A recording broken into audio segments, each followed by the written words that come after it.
కోనసీమ జిల్లాలో తీవ్ర విషాదకర ఘటన చోటు చేసుకుంది. ముమ్మిడివరం మండలం కమిలినింక వద్ద గోదావరి నదిలో స్నానానికి దిగిన 8 మంది యువకులు గల్లంతయ్యారు. ఈ సంఘటన స్థానికంగా తీవ్ర కలకలం రేపింది. ఘటనపై ముఖ్యమంత్రి చంద్రబాబు తీవ్ర దిగ్భ్రాంతి వ్యక్తం చేశారు.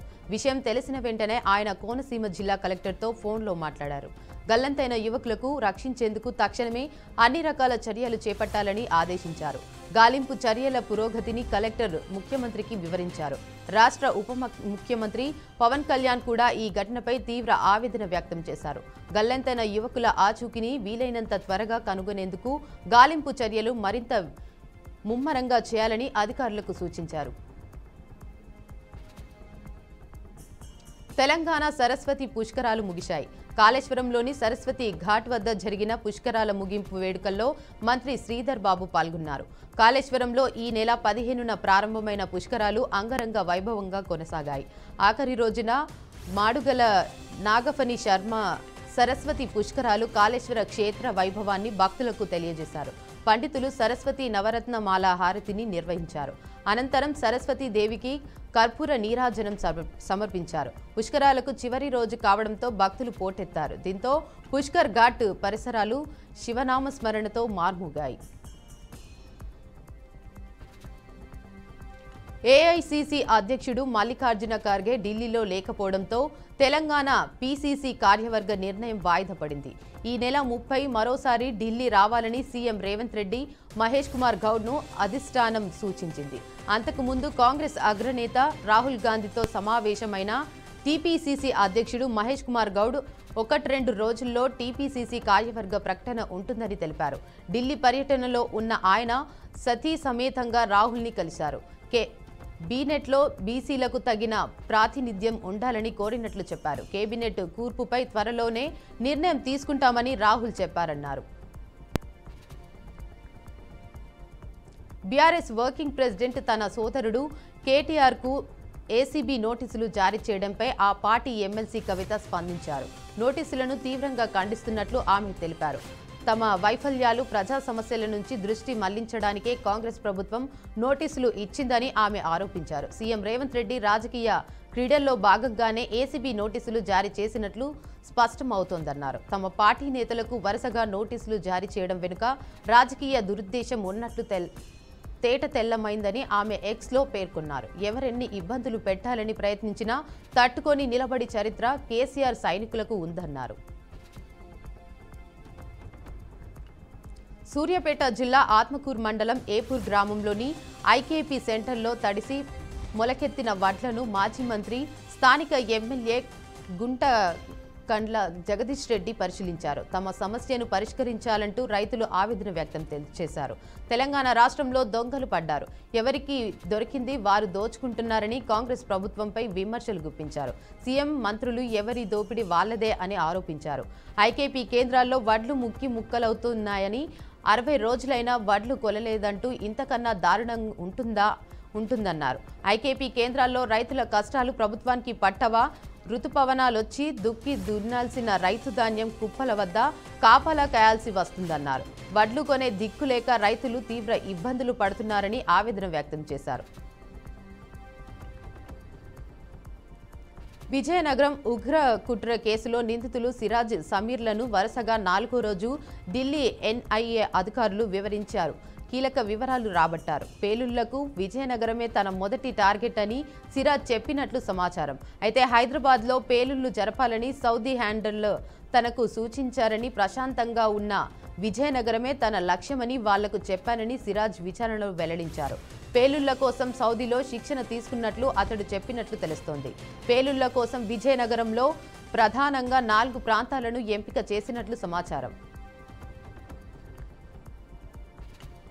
నల్గొండ జిల్లాలో కిలాడి లేడీ హల్చల్ చేసింది. తాను ఐఏఎస్ అంటూ యువకులకు వల విసిరింది. అయితే ఓ బాధితుడు ఫిర్యాదు మేరకు ఆమెపై పోలీసు కేసు నమోదు చేసినట్లు పోలీసులు అరెస్ట్ చేశారు. ఆమె వద్ద నుంచి 5 సెల్ ఫోన్లు స్వాధీనం చేసుకున్నారు. ఇక ఐఏఎస్గా చలామణి అవుతున్న యువతి మిర్యాలగూడ మండలం లావుడి తాండకు చెందిన సరిత అలియాస్ ప్రత్యూషగా గుర్తించారు. ఐఏఎస్గా చలామణి అవుతూ క్రితం ఏడాది ఓ వైద్యుడికి బ్లాక్మెయిల్ చేసి 5 లక్షల రూపాయలు వసూలు చేసింది. 3 రోజుల క్రితం 100 కాల్ ద్వారా వనస్థలీపురం పోలీసులకు ముప్పు తిప్పలు పెట్టింది సరిత. డీఎస్పీ సతీమణి అంటూ కాకిలకు ధమ్కీ ఇచ్చింది. ఓ ప్రైవేట్ ఆసుపత్రిలో పనిచేస్తున్న యువతి సరితపై హైదరాబాద్, నల్గొండ, మిర్యాలగూడ పిఎస్లలో పలు చోరీ కేసులు ఉన్నట్లు పోలీసులు తెలిపారు.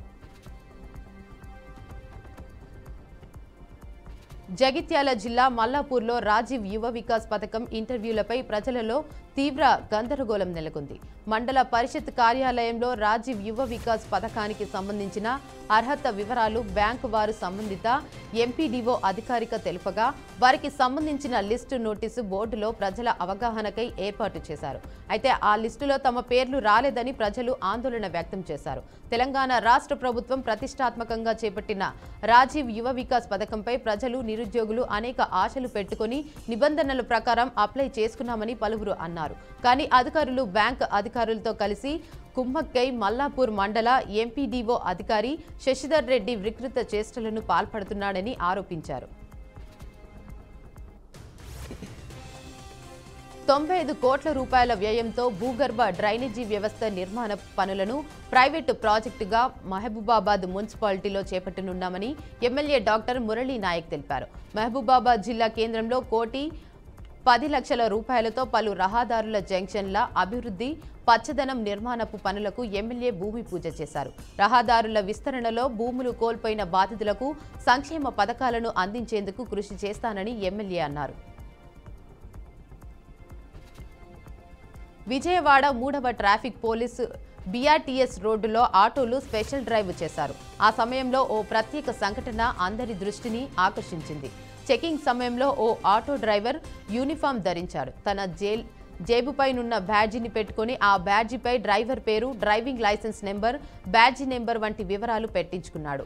ఈ విధంగా ట్రాఫిక్ నియమాలను ఖచ్చితంగా పాటిస్తూ ప్రయాణికులకు ఆదర్శంగా నిలుస్తున్న ఆ డ్రైవర్ను traffic CI Kishore Babu, SI Venkat Kumar గుర్తించి ఆటో డ్రైవర్ల సమక్షంలో పూలమాల వేసి ఘనంగా సన్మానించారు. బుచ్చిరెడ్డిపాలెం మండలంలోని ప్రముఖ పుణ్యక్షేత్రం జొన్నవాడ శ్రీ మల్లికార్జున స్వామి సమేత కామాక్షి తాయి ఆలయ బ్రహ్మోత్సవాలు అత్యంత వైభవంగా జరుగుతున్నాయి. బ్రహ్మోత్సవాలలో భాగంగా స్వామి అమ్మవార్ల కళ్యాణం నేత్ర పర్వంగా జరిగింది. అమ్మవార్లకు ఎమ్మెల్యే వేమిరెడ్డి ప్రశాంతిరెడ్డి పట్టు వస్త్రాలను సమర్పించారు. తొలుత ఆలయ అర్చకులు అమ్మవారికి పట్టు వస్త్రాలు సమర్పించారు. అనంతరం బంగారు ఆభరణాలతో అందంగా అలంకరించారు. హారతి కార్యక్రమాలు నిర్వహించి ప్రత్యేక పూజలు చేశారు. సంగారెడ్డి జిల్లా న్యాల్కల్ మండలం రుక్మాపూర్లో మహిళ హత్యకు గురైంది. రుక్మాపూర్ గ్రామానికి చెందిన మహిళ బోరంచ రానెమ్మను అర్ధరాత్రి గుర్తు తెలియని వ్యక్తులు ఇంట్లోకి చొరబడి హత్యకు పాల్పడ్డారు. మహిళ గొంతు నులిమి తలపై రాయితో కొట్టి దుండగులు హత్య చేశారు.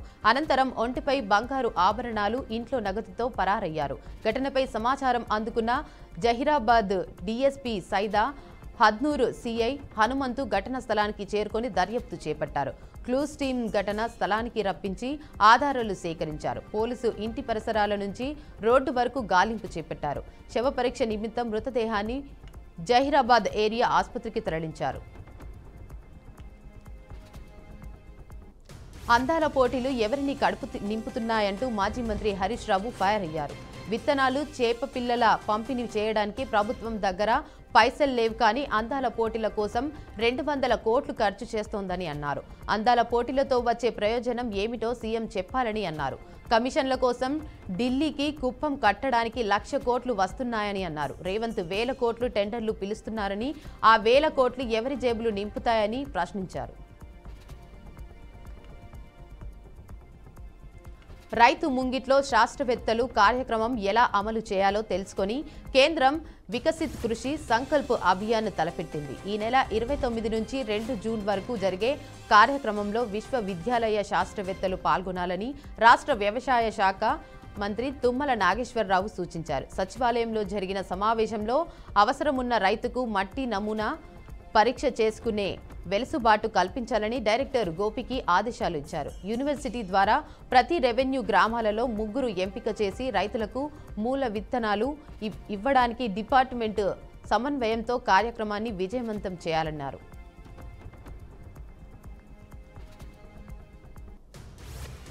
తిరుమల ఘాట్ రోడ్డులో భక్తులకు మరోసారి చిరుతపులి కనిపించింది. మొదటి ఘాట్ రోడ్డులో వినాయక స్వామి ఆలయం వద్ద ప్రహరీ గోడపై చిరుత పరిగెత్తడాన్ని కారులో వెళ్తున్న భక్తులు వీడియో తీశారు. 2 కార్లు రోడ్లపై వెళుతుండగా చిరుత ప్రహరీ గోడపై పరిగెత్తుతూ ఒకచోట పక్కకు దూకేసింది. ప్రస్తుతం దీనికి సంబంధించిన వీడియో సోషల్ మీడియాలో వైరల్ అవుతుంది. అయితే తిరుమల ఘాట్ రోడ్డులోని అడవి జంతువులు కనిపించడం ఇదే మొదటిసారి కాదు. అనేక సార్లు జంతువులు ఈ దారి గుండా వెళుతూ భక్తులకు కనిపించాయి.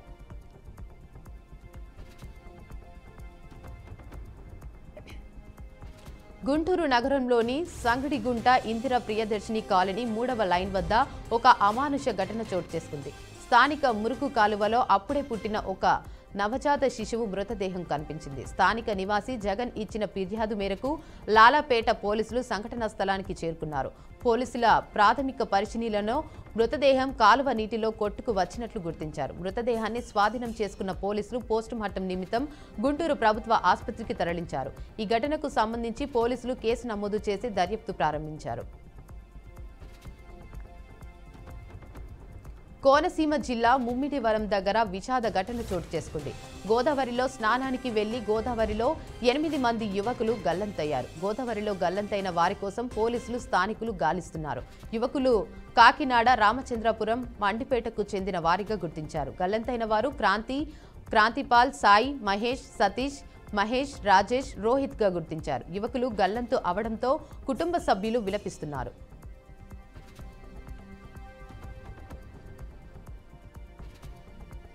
ఆంధ్రప్రదేశ్లో వైఎస్ఆర్ జిల్లా పేరును వైఎస్ఆర్ కడప జిల్లాగా కూటమి ప్రభుత్వం మార్చుతూ జీవో విడుదల చేసింది. దీనిపై ఏపీ కాంగ్రెస్ అధ్యక్షురాలు వైఎస్ షర్మిల స్పందించారు. వైఎస్ఆర్ జిల్లా పేరును వైఎస్ఆర్ కడప జిల్లాగా మార్చడాన్ని కాంగ్రెస్ పార్టీ స్వాగతిస్తోందని వైఎస్ షర్మిల తెలిపారు. అయితే ఎన్టీఆర్ జిల్లా పేరును కూడా ఎన్టీఆర్ విజయవాడ జిల్లాగా మార్చాలని డిమాండ్ చేశారు. టీడీపీ మహానాడులో వైఎస్ఆర్ పేరు ప్రస్తావించాల్సి వస్తుందనే కారణంతో కార్యక్రమానికి ఒకరోజు ముందు హడావిడిగా జిల్లా పేరు మార్చడం వ్యక్తిగతంగా కొంత బాధ కలిగించిందని ఆమె అన్నారు. దయ్యాలకు న్యాయకత్వం వహించే వ్యక్తి దేవుడా అంటూ కేసీఆర్పై బట్టి విక్రమార్క సెటైర్ వేశారు. నాగర్ కర్నూలు జిల్లాలోని పొల్కంపల్లి, బొమ్మంపల్లి, పదర సబ్ స్టేషన్లను వర్చువల్గా ప్రారంభించిన బట్టి బీఆర్ఎస్పై కీలక వ్యాఖ్యలు చేశారు. అధికారంలో ఉన్న 10 ఏళ్లలో కేసీఆర్ గిరిజనుల గురించి పట్టించుకోలేదని ఆగ్రహం వ్యక్తం చేశారు. ప్రజలు దెయ్యాలను వదిలించుకుని కాంగ్రెస్కు పట్టం కట్టారని తెలిపారు. భూమి లేని నిరుపేదలకు తమ ప్రభుత్వం ఏడాదికి 12,000 ఇస్తోందని తెలిపారు. ఇళ్ల నిర్మాణానికి 5 లక్షలు ఇస్తామని స్పష్టం చేశారు. మాజీ మంత్రి కాకాని గోవర్ధన్ రెడ్డికి కోర్టు 14 రోజుల డిమాండ్ విధించింది. అక్రమ మైనింగ్ కేసులో నిందితుడిగా ఉన్న కాకాని కొన్నాళ్లుగా పోలీసుల నుంచి తప్పించుకుని తిరుగుతున్న కాకానిని బెంగళూరులో ఏపీ పోలీసులు అదుపులోకి తీసుకున్నారు. నెల్లూరుకు తీసుకువచ్చిన పోలీసులు వెంకటగిరి కోర్టులో హాజరుపరిచారు. కాకాని కేసును విచారించిన కోర్టు 14 రోజులు రిమాండ్ విధించింది. అక్రమ మైనింగ్ కేసులో A4గా ఉన్న కాకాని ముందస్తు బెయిల్ కోసం సుప్రీంకోర్టులో పిటిషన్ దాఖలు చేశారు. అయితే ముందస్తు బెయిల్ ఇచ్చేందుకు సుప్రీంకోర్టు నిరాకరించింది. ఈ క్రమంలో పలుమార్లు ఏపీ పోలీసులు నోటీసులు ఇచ్చిన విచారణకు హాజరయ్యారు. వైసీపీ నేత వల్లభనేని వంశీమోహన్కు మరో బిగ్ షాక్ తగిలింది. నకిలీ ఇళ్ల పట్టాల కేసులో తనపై నమోదైన కేసును కొట్టివేయాలని కోరుతూ ఏలూరు జిల్లా నూజివీడు కోర్టులో ఆయన పిటిషన్ దాఖలు చేశారు. ఈ మేరకు వంశీ పిటిషన్పై విచారణ చేపట్టిన న్యాయస్థానం పిటిషన్ను కొట్టివేస్తున్నట్లు తీర్పును వెల్లడించింది. అయితే ఇదే కేసులో అరెస్టైన వంశీ ప్రస్తుతం విజయవాడ జైలులో రిమాండ్ ఖైదీగా ఉన్నారు. వైఎస్ఆర్ కడప జిల్లాలో ఇవాళ ప్రారంభం కానున్న టీడీపీ మహానాడుకు సర్వం సిద్ధమైంది. ఈ ప్రతిష్టాత్మక కార్యక్రమానికి సంబంధించిన ఏర్పాట్లు పూర్తయ్యాయి. కడప నగరం మొత్తం పసుపు తోరణాలు, పార్టీ జెండాలు, ఫ్లెక్సీలతో నిండిపోయి పండగ వాతావరణాన్ని తలపిస్తోంది. మహానాడు సభ ప్రాంగణం మొత్తం భారీ కటౌట్లతో పసుపు మయమైంది. టీడీపీ ఎంతో ప్రతిష్టాత్మకంగా నిర్వహించే మహానాడుకు పార్టీ కార్యకర్తలు పెద్ద ఎత్తున తరలి రానున్నారు. మహానాడులో పార్టీ రాజకీయ, ఆర్థిక, సామాజిక అంశాలతో పాటు విద్య, వైద్యం, వ్యవసాయం, పారిశ్రామిక అంశాలపై టీడీపీ తీర్మానాలు చేయనుంది. టీడీపీ ఎన్నికల నియామావళి ప్రకారం ప్రతి 2 ఏళ్లకు ఓసారి పార్టీ అధ్యక్షుడిని ఎన్నుకుంటారు.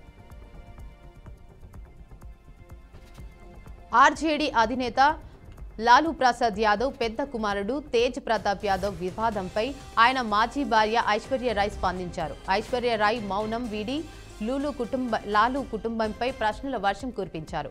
లాలూ ప్రసాద్ యాదవ్ కుటుంబానికి అసలు విషయం ముందే తెలిసినప్పుడు తనతో ఎందుకు పెళ్లి జరిపించారు అంటూ నిలదీసింది. తన జీవితాన్ని ఎందుకు నాశనం చేశారు అంటూ ఆవేదన వ్యక్తం చేశారు. లాలూ ప్రసాద్ యాదవ్ తన కుమారుడిని పార్టీ నుంచి కుటుంబం నుంచి బహిష్కరించడాన్ని ఆమె ఒక నాటకం అభివర్ణించారు. బంగాళాఖాతంలో ఏర్పడిన అల్పపీడన ప్రభావంతో తెలుగు రాష్ట్రాల్లో కొద్ది రోజులుగా భారీ వర్షాలు కురుస్తున్నాయి. సాయంత్రం హైదరాబాద్లోని పలు ప్రాంతాల్లో భారీ వర్షం మొదలవ్వడంతో వాహనదారులు ఇబ్బంది పడ్డారు. నగరంలోని కేపీహెచ్పీ, జూబ్లీహిల్స్, కృష్ణానగర్, బంజారాహిల్స్, కూకట్పల్లి, యూసుఫ్గూడ, అమీర్పేట, పంచగుట్ట, లింగంపల్లి, గచ్చిబౌలి, మాదాపూర్ పలు ప్రాంతాల్లో భారీ వర్షం కురుస్తోంది.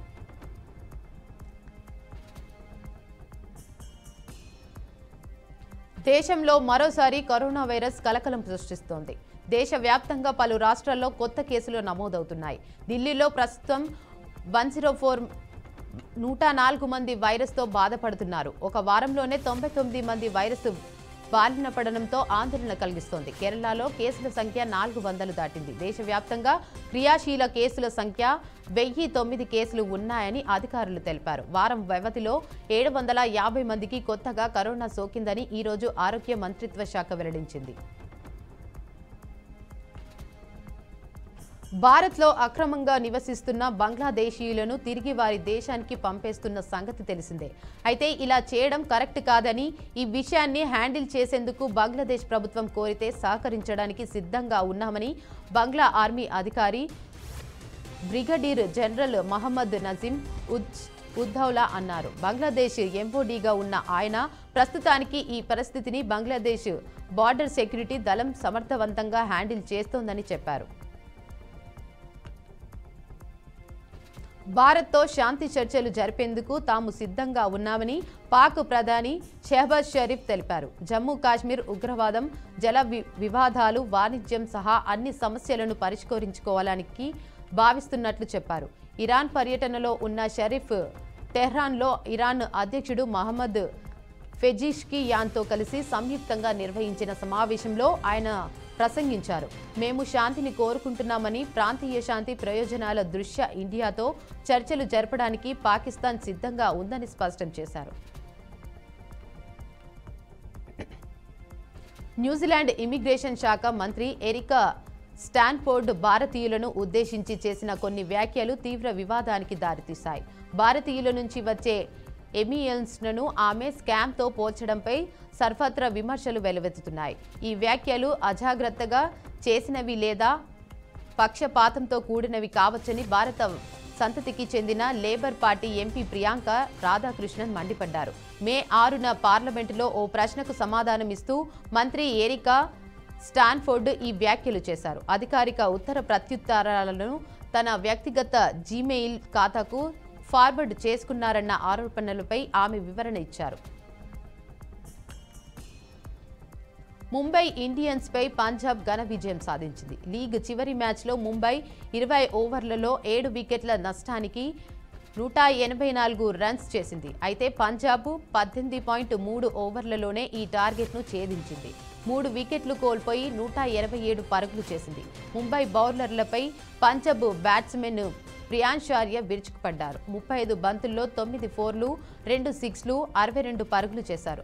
మరో బ్యాట్స్మెన్ జోష్ ఇంగ్లీష్ 42 బంతుల్లో 9 ఫోర్లు, 3 సిక్స్లతో 73 రన్స్ చేశారు. శ్రేయస్ అయ్యర్ 26 పరుగులు చేయగా ప్రభు సిమ్రాన్ సింగ్ 13 పరుగులు చేశారు.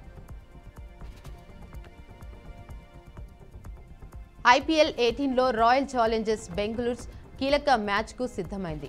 నేడు చివరి గ్రూప్ మ్యాచ్లో లక్నో సూపర్ జైంట్స్తో తలపడనుంది. లీగ్ దశలో ఇదే చివరి మ్యాచ్ కూడా. క్వాలిఫైయర్ 1 బెర్త్ దక్కాలంటే లక్నోపై గెలవడం బెంగళూరుకు తప్పనిసరి. 13 మ్యాచ్లో 8 విజయాలు సాధించిన ఆర్సీబీ ఇప్పటికే ప్లే ఆఫ్స్కు అర్హత సాధించిన విషయం తెలిసిందే. ప్రస్తుతం పాయింట్స్ టేబుల్లో 17 పాయింట్లతో ఆ జట్టు 3వ స్థానంలో ఉన్నది. సోమవారం జరిగిన మ్యాచ్లో ముంబైపై నెగ్గిన పంజాబ్ 19 పాయింట్లతో టాప్ 2లో స్థానాన్ని ఖరారు చేసుకుంది. మరో స్థానం కోసం ఆర్సీబీ పోటీ పడుతోంది.